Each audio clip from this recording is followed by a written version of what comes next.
voina hun thale him omin buat sei satu lalpa chau fukin amro se pathian le ka buthiang him ingai thang kolasa ko mi te ha tir ko boil le ka thon bung thum chang gi tu hi chung lama thil Awmahte chuan in Rilru ngat kat ro le ya thil Awmahte chuan ngat lovin athu kan sial pan kan za ta man so se pathian le ka buthiang him dia boy mo khop lai chung lama thil Awmahte chuan in Rilru ngat ro ati mai lawa ngat kat ro ati ani ole mi hring te hi khovela kan lo piang suaka kan kho sak na le kan chen na khovel ani ya kan mu thai kan khoi thai kan de thai bo khovel thil vek te hian ni so wa in kan Rilru kan ngai na song hi khovela ain ngat lo thai la ba ni ma sa la chu tiang a in ngat kat mi hring nun chu tir ko bo la hian a chiang em me ya su khovela chuan kan in nga phal la ba so wangin leya thil Awmahte chuan in Rilru ngat su sung lama thil Awmahte hian in Rilru ngat kat u ti in min thil mor sung lama thil Awmahte kan Rilru kan nga theinan ama sap pera Zohmingliana chan sin kan ria German atangin England chan sin thilin rombol tulina kan na khan ar lante tui puya an omme lain tui pui chu ma lo singa long captain chuan an long chu chol thup apeta a te chuan tui finia thuk la ya chuan thir chak ai thakin an ding ta ni chu ve le lalpa chia lo mu lara long captain hena chuan kapu kan chol ta ni mo engwa nge ti na zo ta tui pui chu matam ma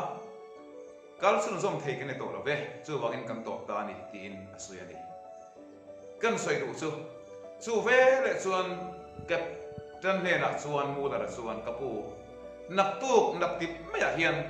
England Qsbek kwa chan ni hil tur kan ni chu wangin khomai takin ka chai thei do ni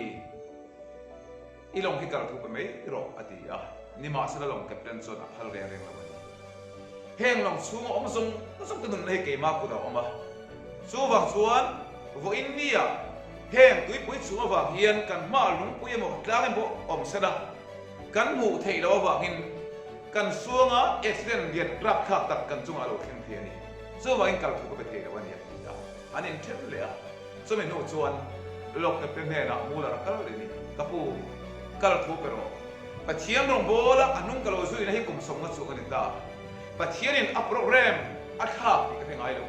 chu wangin kal thu pe ra tuam ten kan kheng mai to da ni ma sa lo captain suan kapu pathian mi inia pathian ring tu inia lalpa rong bol tu ini ti ko khiani ni ma sa ra tu na hura suan kalom hi kal thu ko pe thei lo ni tui pui suma wang hian mo atia o ni tia kapu nang chuan tui pui chum I ena kal thu I pe thei lawa ke ro chuan tui pui chum siam tu pathian hi ke ena wangin kal thu hi kapuam the ni ti thu a hil ta chumi nuwa long captain chu long pin da a huai lu ta thing thin an tong ta ya kong kanon honga an zawa kong kanon honga an chok cha mai thi khiron te a tui pui chum zong zong sa thi chon alian kia vet ta ni kan soi du chu ring tu ve long pakhat chunga an oma an khosak le an din naka mun khat ani nima sara an thil le an thil mu ero chu alo in ang talawani pakhadin tui pui chum amua kal lo thu a puanga pakhadin tui pui chu siam tu lalpa sok ena kal thu a puang ta ni lalpa tu ro se Israel fa te kumzari le som thum meu mai ai kop ta boya an tanga pathianin mausia hongin arwai chokani thilmak tam tat ati tira achia lo mausia ne na akut chak alan tira atoba chon kanan ram an khen don ta mausia chuan Israel nam pui pa singami pakhat thak khang chuakin mi som le pani chu kanan ram khoi su le tui luan na mun en thatur chuan atir ta an vakala an pathang vanga thei to an bachua an en kha kur ang chi song sop ek anga khosa nge an ni an ma ni thume ek ang nge an ni eng na nge an tho an khu da su kul nei ani em an ram da su athatak agem eng ang tu tha nge ani an ba fil dia ti chuan ato ba chuan anon honga anon hon pa chuan grab ball yan pui mai anon pat khong nge ani ole chuta chuan Israel ni pui da hera chuan an en khang na an thil mu anan report anan peta atam zok chuan kanan mi ho su anaka tha ten ni an ni la ga chuan ke ni chu khaw khop ang le mai kan ni chu wangin he kanan ram hi aram chu a tha ni aram the eng ang ma sala ke ni he si ni lo ke ni ti si ni lo ke ni barun si an ni lo chu wang chuan Israel mi te kan thi ve me chuta chuan le lalpa mi Joshua le kale ba chuan report anan pe ve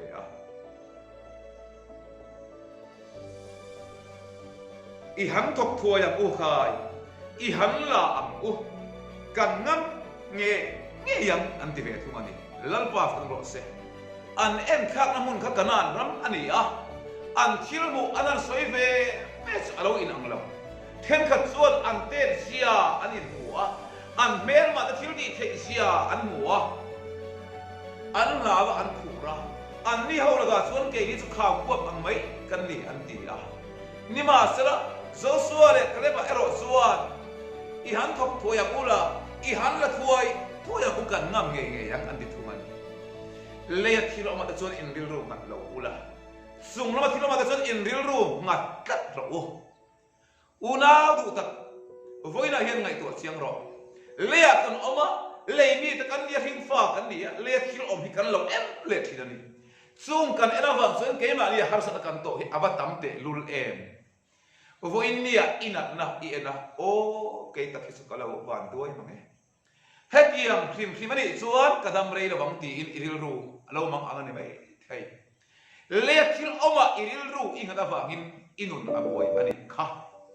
le thil oma Rilru inga wangin ifat itu ten ena ikal san hun tur ingai tu inun kha alo hum si ani nima sala le thil om te en lovin chung na thil oma te chu in Rilru ngat tat ro kan nat na en lovin kidam tu I suwa min a en ni chuan lalpa ti dam na le lalpa ti sahi ring tu chunga aron khen thina so pathian thunong chuan ring tu ti dam na aron thok thina dam lo mang na ta so pathian thu chu kan tan dam na lo ni hallelujah aro ui mang o I pasal din mun I ena I lungai ani kha athina chiana vil ma o ka pasal tak hisu itiani mai inu pui khile tau fo mai ena ani kher kalau nei hisu iti de bo ani mai thiani le thilo ma ka chuan in Rilru ngat lo ula chung no thilo ma chuan in Rilru ngat tak lo I pasal inu pui en kha lalpan phal lawa I pasal vi nu tuk tire turin pathian thu hi ira thu matan le I pho ta na lalpan pe se ni inu pui ne theina inu pui ngai dam theina lalpan ti thei kha nang ma hian ada to so ani so wangin kan Bible ve chuan o Israel mi te u ngai te u khai tu na chuan in mer ma te in do dong ta ani hlau sula zam hek suani enga nge nang ma lam in ena izam le thin khovel thil ina enga nge ilau le thin hla chung ka chu ien ne pia nga ila wanga chung tane ke na chung lam thil ni the na so ki en khat ro ti hi Bible ina min zir ti dan le min ko hu dan chu ti mai lao su ke in hena om si mangang su ke in pathian kan isia de tu hi vo in nia kan hena om Emmanuel pathian chu alo ne me ni lalpa kinom ro se Elisa le achia lo chan se tangin to ten zir le te Israel te Syria sipai te na sap takin ain do thina ti chuan Syria sipai ten Israel ni te Israel sipai te lambun dan tu sang khan rem man ru da wan rela sulaya chuan chu an rem ruat na chu lalpan so nei Elisa thuruk te ahiat tir thina an thuruk hiat tir turin zo nei Elisa chu Israel lal hena atir thina ni chu tiang chuan hoi tam tak Syria sipai te chang khan la ka Israel mi te an him ta ka chuan Syria sipai dal amang anga athirin em meya asipai dal te ko ma voina hian kan zinga Israel lam tang in omani subang in puang mai ro kan in do na kan ral rel song te an ria kan sang khana an suak thei ro ni hi subang in tunge Israel lam tang kan zinga hian om chu a hok dum maya ato ba chuan mi pakhat ron ding chu ka khai lal ber kan zinga tu ma Israel lam tang kan om la ve ni ma selo Israel ma khian lalpa chia lo Elisa anti hi oma su Elisa suan mo ipin dan ril bera iral rel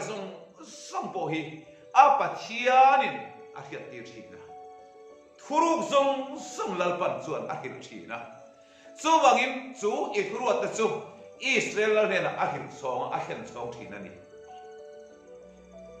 chu lalpa mi zol nei Elisa anti chu ka song chuak te khuya ngeo athirim me ro pui ka ti chu lalpa mi zol nei Elisa anti chu khuya ngeo an nuna khano ringlo mi te poin khuya nge lalpa mi zol nei Elisa chu anti ani voina ringlo mi te chinga kan sega kan ko sa kan oma kan sega kan lunga kan wak ve la kan nun dana kan om dana hian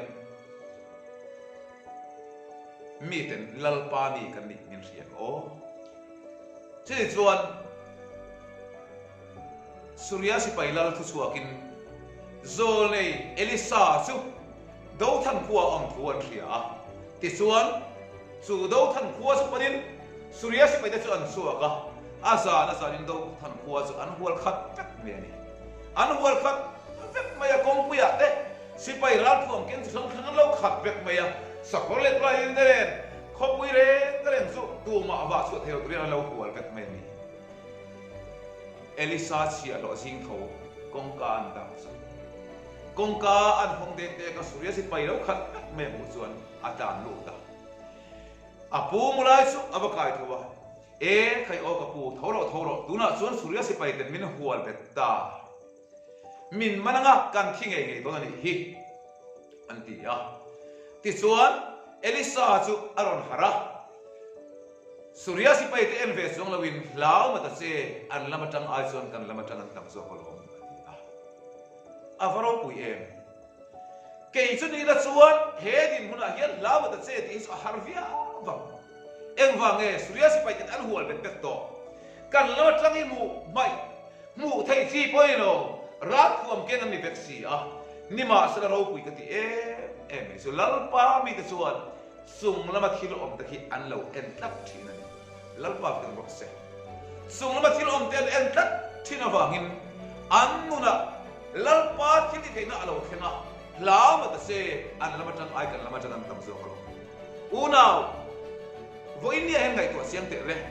ke ni su ni ra chuan heu chu tia men on hual zon kan tianga khoi mo biru na tur kan zong nge ya ani chuan an lama tang tam sia hiani chuti chuan an lama tang tam sia mu thei lo tu a sia lo dan lalpa ne na atok ta ya lalpa khong in sia lo mi thian ti var sang che ati ya chu vele sia lo mi alo var ta ani kan nama kan tong tai na ya apa poi mo lalpa mi te an tong ta ya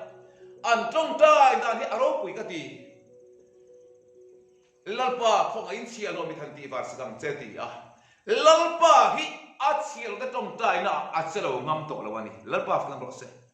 ke ni chu kan tong tai lalpa se thei ngai lawani eng wange kan nuna lalpa ti na kan ka sama sung lama kiloma ke kan rilru kan ngat ngai lawa le kiloma ti hian kan nun song hi kan lo in sia pia thil wa lo ni sia lo mit anon var sia mai chu mo an lama tang ga tam sia abuwa mun har sale mun ral tia khat sia lo khan so mun lo chang ta ni sung lama kil butu da chuan khobera hian som na le lungai na kan tuar la bani ba lungai na le khom na kara hian chol mun kan lo chang thi ni lalpa film ro se atom na be ra Davida le kolia tha ani ma sot don ta athon thuin kan thebe kan ni kolia tha su tong ruk le khap ti ani fit kwa le khap sa ani ya aro pui mai ni la vin rap khap khabin alian ani Bible sot om pho mat po hi dar saker sa nga ti ya su kan ram tung chuan soi don ta ila keji som sari somgiat borvel ani anga abu gin soi don ila buk somru borvel ani nge ya angal kor tele adar lukum tele arab tele chuan kolia tha in thum na som hi buk somgiat som ko borvel ani ni thamani arab kham o chumi den chuan Israel pada chu anin do thina ain be thina atoba chuan korea tha chuan hetia kain be reng ai chuan solat sialo te uror in khangula keini filistia ai oin in ma karon dinganga kanin be anga ane tu so ka pia sia lo kan om do dani ati ki chuan davida bera veng tu mai kha korea tha ma chon tur chuan tan pheita Auna ten nasak takinang kaba kilaw turin nima sala Davida hi kap ne chi anila bani engvange Davida suan korea tha kha angam lutuk mai ravin lau na pakhat ma anila bani engvange alamatan pathian amu sian wangani lalpa film rose kan lamatang sak siami amu sian suan Rale hilau angkara po sol munan sam thina lau na an nei lau ni lovin an lau ayat sak so lal pa sin mon an sang thina an lau ayat thil thei so pathian thil ni theina an sanga hial pa le atsak na kuya so ai ma thina wangin lal pa na sang thina kisuan anin beita kan khiat ka kha Davida chuan kolia tha chou Israel pathian mingina chuaka ara thuam ken chumo abe bakra tiang aipte avir vom chau ani nima sira kal konga kha kora lung panga acharta tisuan ani mason chia khan kun remsa amu vele avir vom chu avaita Davida chalda taka avir vom lung kha awalu chia maya tisuan mitsak kan tisu Davida ma atom ta ani ole unau to lung chuan Krista en dirthina chu thole Krista chuan vo innia mitsak ber kan ti keima ni min bum thin tu po hi kolia thang hia atsak ona zona ne thina tur cross thili thina kol tu thole Krista ngun thili thei kol tu ta kan ni ti hi vo india kan soilan tu ani chuwangin unau du tak te o sunglam thili thela en tu piang te khovela hian pan choi moya ne tu tara siam thinani sunglam thil oma te hian in rilru ka tat lo le thil oma te chuan na lovin athu kan soilal pan kan zata man sop sako se amen